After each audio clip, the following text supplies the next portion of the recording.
Shtetet e Bashkuara kanë kryer sulme të reja ndaj disa objektivave në territorin iranian gjatë natës, në një përshkallëzim të ri të konfliktit mes Washingtonit dhe Teheranit.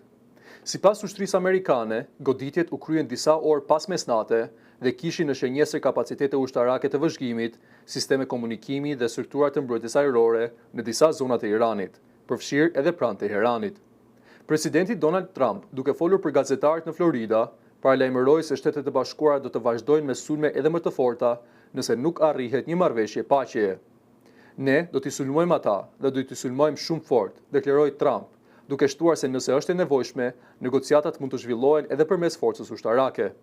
Sekretari Amerikan i Mbrojtjes, Pete Hegseth, e mbrojti operacionin duke thënë se qëllimi është të ushtrohet presion mbi Iranin për të arritur një marrëveshje, duke theksuar se SBA është shumë e aftë në operacione të tilla.